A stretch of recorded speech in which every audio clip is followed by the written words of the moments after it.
What everyone else say? I don't even care.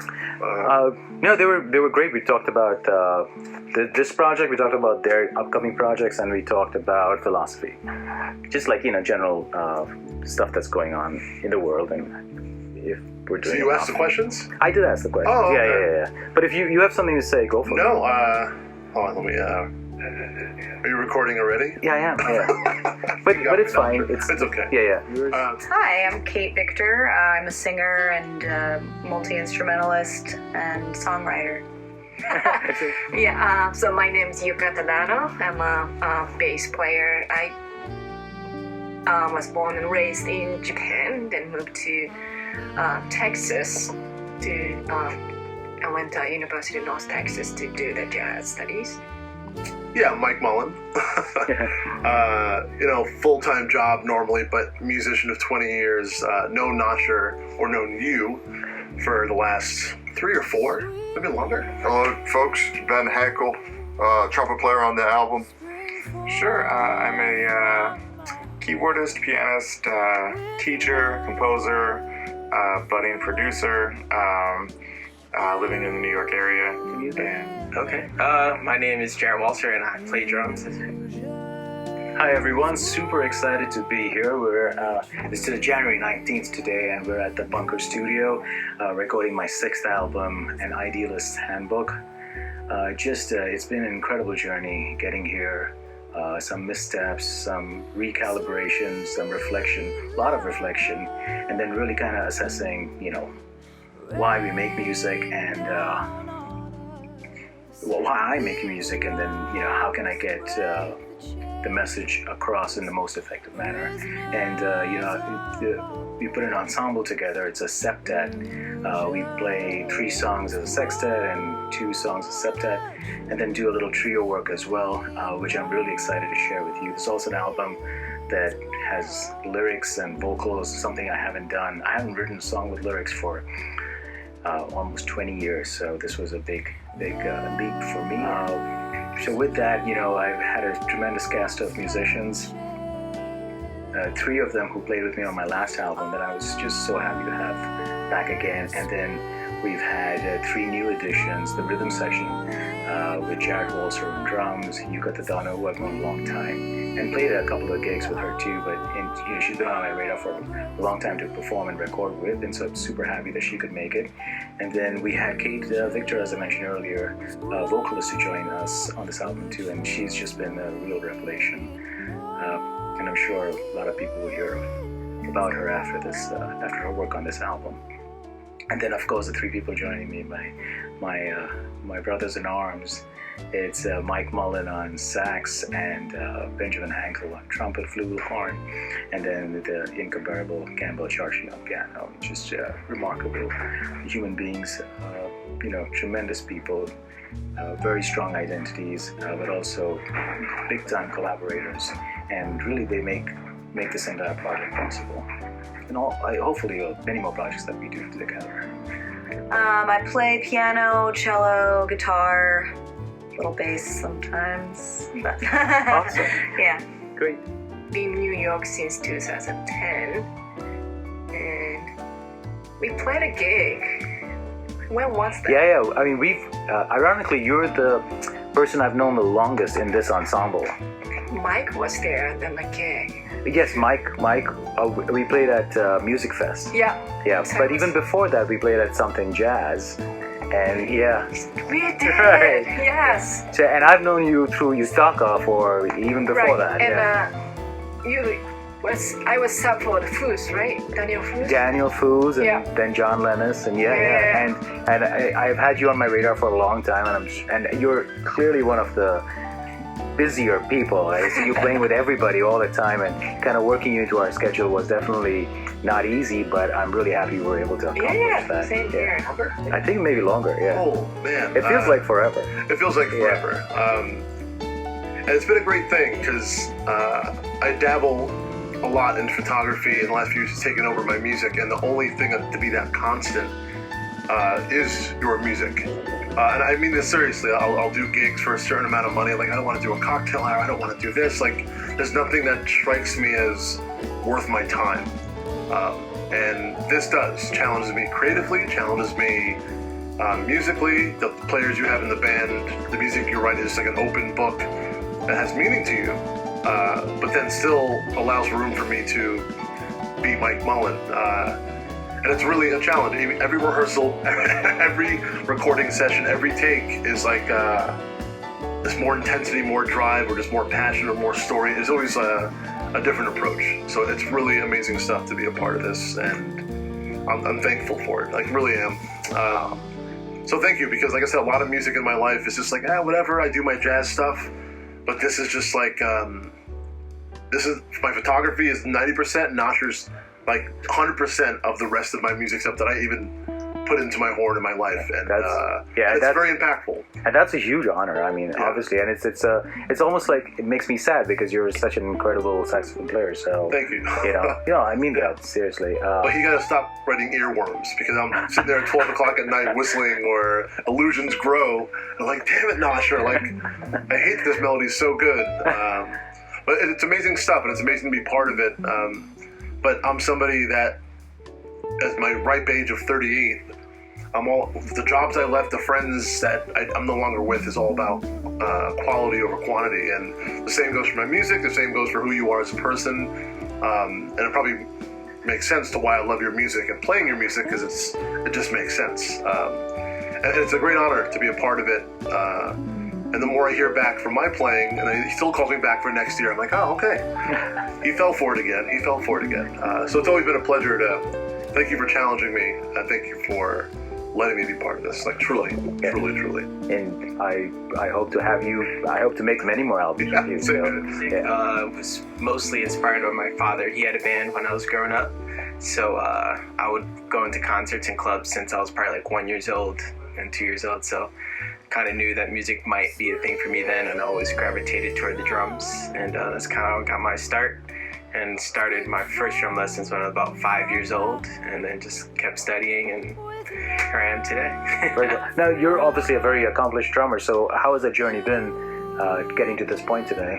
It's been a good journey, a long journey, just being very patient and trying to just get better at my craft and learning as much as I can, playing a variety of styles of music, from rock to jazz to blues, and to Noshir's project, which is kind of a mix of like kind of fusion and kind of modern type of jazz styles of playing. But I've had a lot of different musical experiences, even from doing like sketch comedy and some work with poets and stuff like that. So it's all added into kind of just being a very eclectic musician kind of sort of deal. I've been playing, I think, for 3 years now with the Noshir Mody ensemble. Brought into the group with Mike Mullan, was the original contact, and it's been a pleasure working with all these guys. Yeah, I mean, and you guys have something very special, Mike and you. I mean, I often call you guys as the magical horn duo. Yeah. But I mean, just the chemistry, the fact that you can go on for extended periods improvising together. That's pretty phenomenal. How did that come about? It's a unique opportunity to work on. We don't have everything charted out, and we have to use our ears a lot because we have minimal everything written out, but we do have opportunity to rehearse and get on the same page. And we both are coming from a similar playing background of a lot of jazz music, so we can kind of hear what each other are doing, and then definitely pick up on it and work off of each other. And we're a good combo. I think, we've been playing for a while now. Yeah, I think it shows. And one of the things I've talked with the other musicians as well is the, time we spend doing reps and building on chemistry. Yeah. But I think you guys came with that magic between the two of you already. True, yeah, because we actually know each other from high school, from like the 90s, we go way back, me and Mike, Yeah. Well, there you go. That's the secret. Yeah, man. Yeah, it'll be fun. So, anything that you really liked about the project, aside from being challenged, or anything that you thought we could have done better? Simplicity. The last album, I was just telling Ben literally a second ago. And Ben's our trumpet player. Yeah, exactly. Sorry, yes. Yeah. Benjamin Hankle. He lives at Teaneck Road. And it was intense. Each song was 10, 15 minutes. Yep. But this was and it was very heavy in a good way. I don't want to just say heavy as a lack of a better word, heavy, and intense and driving. And you have songs like Old Splitfoot Here that were also intense, not as heavy. It was intense, like emotional.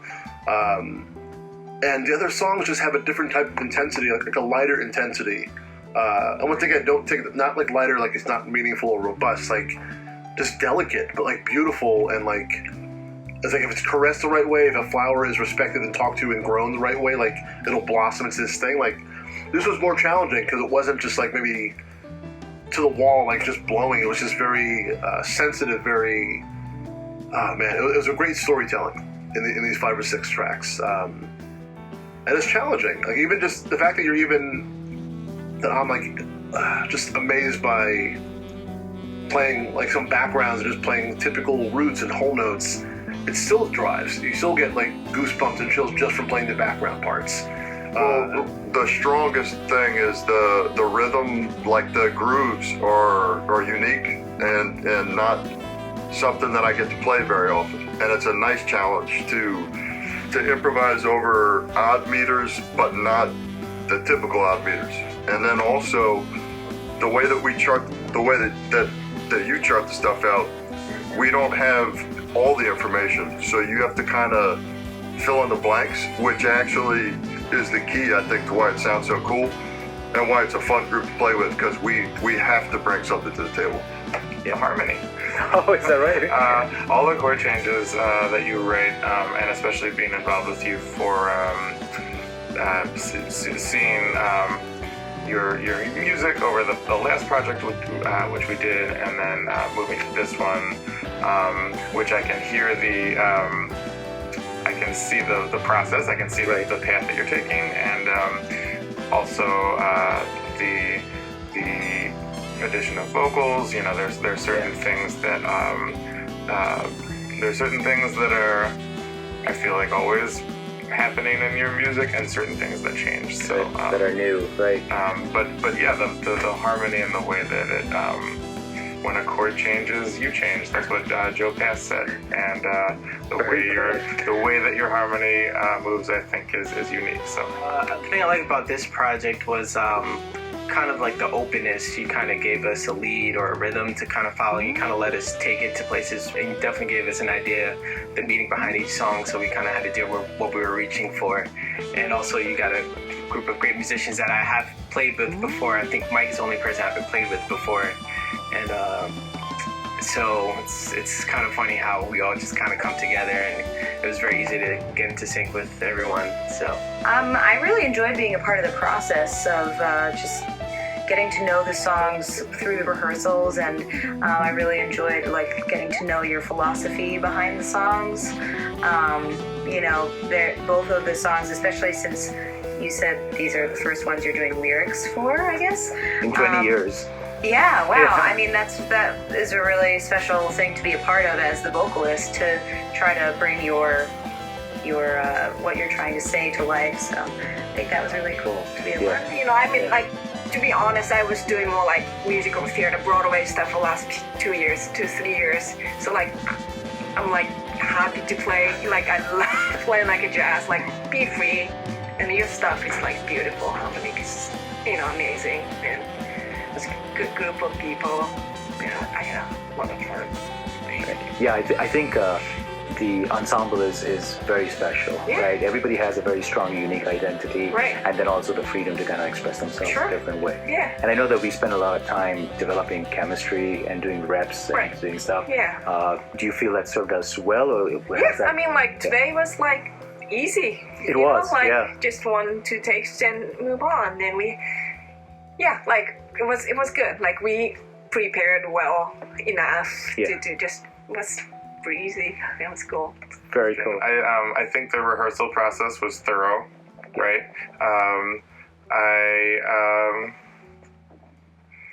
Not really to my ears. I'm always trying to get people to add more synthesizers to their stuff. So maybe for your next record, I'll try to encourage that. But aside from that, I mean, it's very much your sound that you're hearing in your head. I feel like I've evolved as a player, being involved in 2 projects with you. I get to work with you the first time, listen back to the recordings, and learn, enjoy them, but also learn from them, and sort of playing piano is very much, especially in this band, an accompaniment role. I feel like I'm directly connected to the flow of the energy and how things unfold, because the piano is also a rhythmic instrument, so getting to play with such a great rhythm section and play with such excellent musicians all around really makes that easy. That was efficient, and everybody sounded great. I can't wait to sit back and listen. I think it's cool because I get to know you as we hang out and talk, but I get to know you as we see what next set of songs you have for us. It's pretty amazing. Like, it's really amazing. And any comments on how does this project line up with your life philosophy, or does it line up, or does it not line up, or is it, is it a challenge playing other people's music and kind of lining up with their philosophies? It is and it isn't, but I think you put it on paper so well, and some people can't. I don't think I can. Just like I was trying to direct you during a photo, I'm like, yeah, do that, but maybe this, like, kind of. But once you did it naturally, it just happened. So you're very good at just like putting it down on paper and like it's clear. Here's what we want, what we should feel, and it's great. And sometimes I feel like if I was to read your description of the songs now, now that we're done, I'm sure it may impact more, because this is like your story of why of what you're connecting to. Same thing with your first album, A Burgeoning Consciousness. Like, but if I went back now and reflect on it, I'm sure it would it's everywhere. It's like once you know something, you realize, like, oh, I just got this new BMW. All of a sudden, you realize every one of your friends have a BMW. You see it on the street. Like, you're just more aware of it. So for me, it's just, I'm not always sure how it impacts me, but I know the goosebumps I get when I play it and the feeling, I'm not that person, as you can tell, to put it into like words. I'm the person that the fact that I want to be part of every rehearsal, every possible thing to do it, and I wish I could say it better, Noshir, because I can't say it at all. I'm not that person, but yeah, I think it just feels really good. Like, I wouldn't waste my time with it, and I say it to everything I do, all my friends, my jobs, whatever it is. I wouldn't put time into it if it wasn't something that spiritually, on a cosmic level, on a everyday, on this planet level, like, it just feels good. And I'm singing it. I'm listening to our old album on the drive here. Like, it's just, I don't listen to a lot of the music, and lately it's been Whistling, Illusions Grow, and like all these songs, and I'm like, where's this line from? I'm like, oh, right, Noshir. But I think it's cool how, the mood you get in when you play a certain song, and you may not know why you want to listen to this over this, but there's something there to why it's like your music always comes back to me. So it definitely aligns with my life. I just wish I could say what it was. I just know it feels really good when I always listen to it, and it makes me feel really content. Absolutely. Any new projects you're working on? Anything exciting people should be aware about?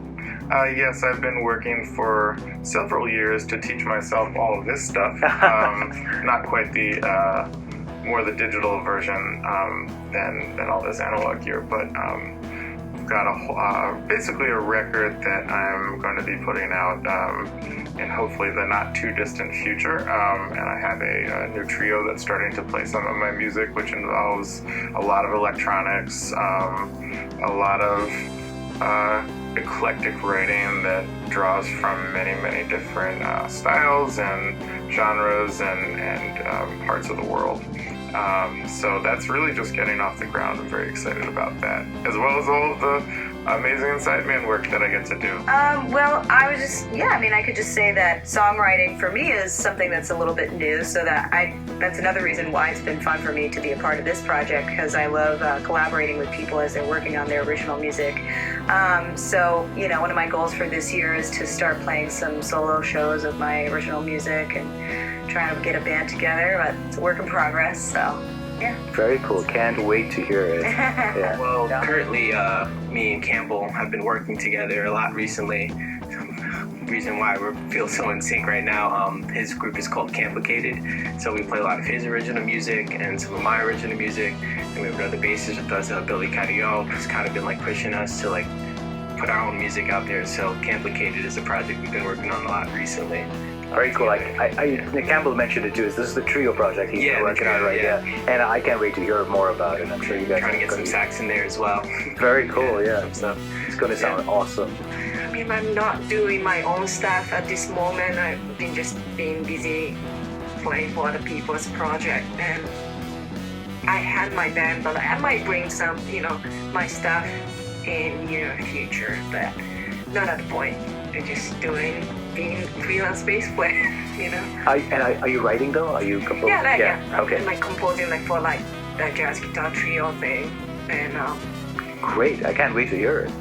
Yeah. yeah. I do so much freelance work, private parties, and everything that a trumpet player can get hired for.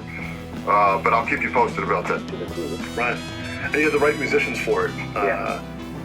With Ben Campbell, like everyone in the group you just interviewed and played with, like it's they all had their take. Like Yuka just lays it down, very laid back, but driving all the time. And Campbell has his approach that if he does something different in my solo, or Jarrett does it, it'll just take me somewhere else. It'll challenge me musically. If you play a certain chord, it's just like, oh, well, let's go here and just try to.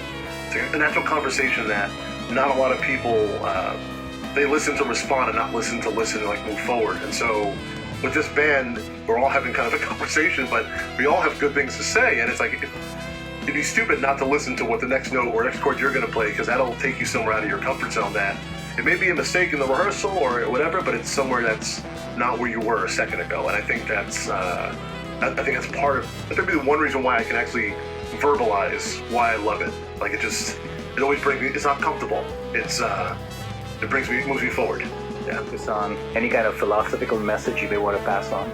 Well, you know me. Yeah. I'm a very outspoken Bernie-crat, democratic socialist, and I think people. I'll say this. I think the voices that I'm listening to right now are resurrecting an idea which I think has a lot of value about building a transnational movement based around global human rights, which is something that I think we are certainly lacking at this time. So I look to the candidates that are really speaking earnestly and genuinely to those issues specifically. And fortunately, I think it's not just Bernie Sanders. There are really many people who are speaking to that right now. And I think music is a part of that. I think music oftentimes, especially in our current system, is oftentimes marginalized or cast to the side. Musicians are meant to feel atomized, solitary, devalued. One of the other aspects of global human rights would be increased evaluation of artists and our work and our lives. Because I think that look at all this technology around us. I mean, things are moving so fast these days, but I still think great artists, great music is still fundamental to the human experience. We never really want to lose that. So we want to be encouraging a world as artists that will treat us better so that we can help others be better. Okay. We probably could.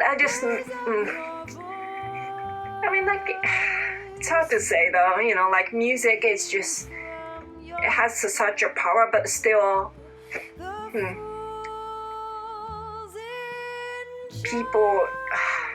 music is entertainment, like it's art, but still an entertainment. So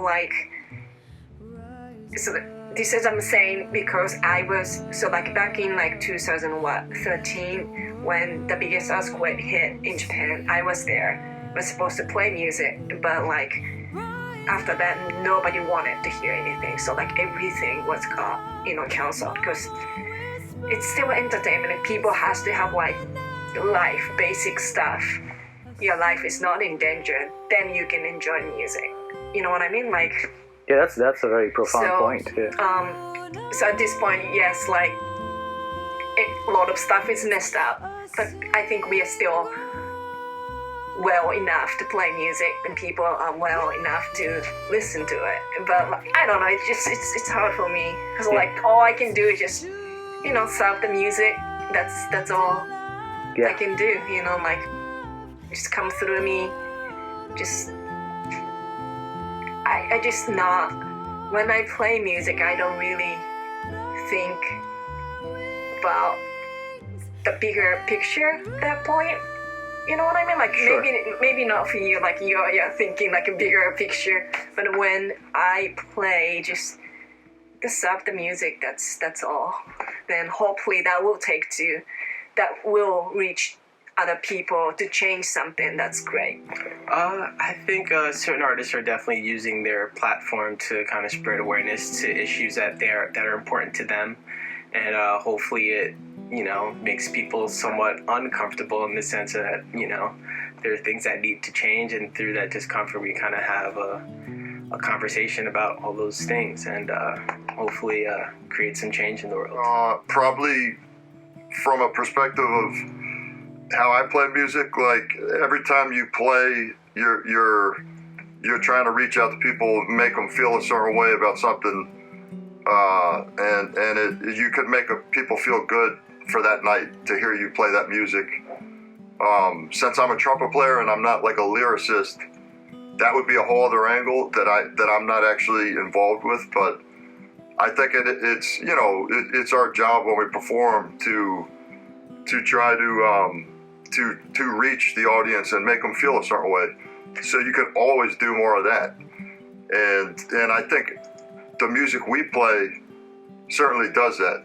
And so it's fun not only to record like we're doing, but when we do the live gigs, it's something to reach out, and I think it does touch the people we play for. So that's important, of course. Yeah. So I think we do a lot. As for why, if some people, like why I would fall out of it was because of financially. It's like I'm not doing the same job, putting my hours and thousands of hours of time and practice and rehearsal into something I'm not getting compensated for. And it is a world of how much money do we spend on recording session, getting mixed instruments, practice time of you could be doing something else to make money, but you're putting time in so your next job can be easier for you to complete. So it's an interesting thing of how it impacts us. I think the sense of like social media kind of ruins it for people because anyone can get a phone and put a video up and do funny things and get 1 million likes, and you can sit and post a video of your kick-ass guitar line or song you've been working on for decades and you'll get 2 likes, and it's just like I don't think anyone respects art or media. So I don't know if we're falling for it, like we're just as musicians we just don't see the point, and we're trying to survive ourselves, let alone impact other people, even though but at the same time we do what we do so we can jam with others, so we can create with others, so we can share with others. But it's a tough thing to think, are we doing enough? I don't know. All you could do, I just feel like some of my best gigs were gigs that were like at a library with like 20 people who wanted to be there, and not these big spaces that I want to get all these fake people or the college students who are just there to see a jazz show and they don't really care to be there. So I don't know if we're doing enough or we're just doing what we do, and like I would just assume whoever wants to hang with me, whoever wants to kind of see what I'm doing will come. I'd rather have, once again, quality over quantity. I should just jump in here and say, are we talking about the important things? Are we talking about the right things? Enough. In music or in just... In our art? Or are we kind of playing stuff that either attracts crowds, doesn't attract crowds? Well, I think definitely that people are playing what attracts. I see people who are... a person or two I met in the past, like great musician, met in a high school production show, whatever it is, and they started playing songs that have like if you look at songs, Illusions Grow, I can whistle it. It's a melody. It's almost like I said, pure imagination. There's a melody. It's a songbook song that will probably last for a while. And then you have songs that people are singing monotonous, and it's by, I don't know who, whatever artist nowadays, and there's no melody. If you wrote it out, it's 2 notes repeated, and it's monotonous bass line. It's not in the same key. But if you want to get those likes to get paid by YouTube or this and that, are you smart for adapting, but then not smart for doing what you love, but then playing a song that has 2 or 3 notes, and you're just sitting there grooving, but you're not really playing music, or creating, you're just playing what the people want to see or hear, so you can get likes and be famous or be this. And I don't know, for me, I don't give into that stuff. I don't like a lot of the music nowadays, and I feel like in our art, I don't know. I guess we can create more, we can have a gathering and just try to find the right people, but finances of paying for the rehearsal place, paying for people, like, it's just, if you have to survive, then you have to do something people like, and you may have to do the music you don't like. But then it becomes work, and then it's like, we're not here for work. We're here to play and create and love and share that. That's a tough one, man. I think that's where I end that statement. That's my response to that. There's no, it's an ongoing, like, rhetorical question. Are we doing enough? I think there's more than enough talent. I think there's not much organization. And I'm inspired by other sectors. We look at people rediscovering the power of organizing, teachers striking, people organizing against systems of oppression, arguably technology, Spotify's, Apple Musics of the world, the current distributors have a pretty good deal, and we do not. So I think our ability to do better for ourselves as a collective group of people hinges upon us collectively organizing against those forces. And there are a number of ways to achieve that if we want to see those kind of, the end to that kind of exploitation and greater, really liberty, financial liberty mainly, for ourselves as people who are creating things. So those are my 10 cents on the subject. You have this broad place and say, I'm going to make up this land, this Noshir world. I'm going to let you guys live in it. And this world, the fact that it's sustainable, meaning your music is amazing and it's a perfect platform for us to live on. Don't undersell you. I think you are underselling yourself, saying we're amazing, but we need a place to be creative.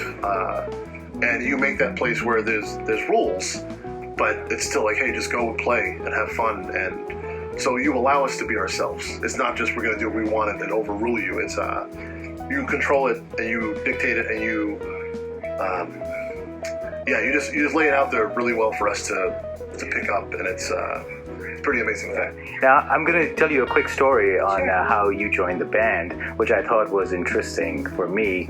Is that we were initially doing another album with another singer. That didn't work out, and so when I started this album project, I was going to do all 5 songs instrumental, and the thought was that I would add the 2 songs at the end if we found a vocalist, at which point I kind of put it out there. If anybody knows a vocalist, let me know. Yeah. And surprisingly, typically when I do this, like, there's a drummer or a bass player or a pianist, I get like 5 to 7 names. And I call everybody and we kind of vet them and bring them in the band. This time around, 2 people from the band gave me only 1 name. And it was yours. Oh, wow. And even to the point where I was like, well, do we have any other names? And they literally said that if it doesn't work out, let us know. But also, and obviously they knew what they were talking about because you came in and you were instant fit. So much to the point that we completely abandoned doing the 5 instrumental songs. Oh, wow. And put it in with the vocals as well. Okay. And I can't wait for everybody to hear the incredible work you've done today. Thanks. Yeah, I'm excited. Thanks, Kate. Yeah, sure. Yeah.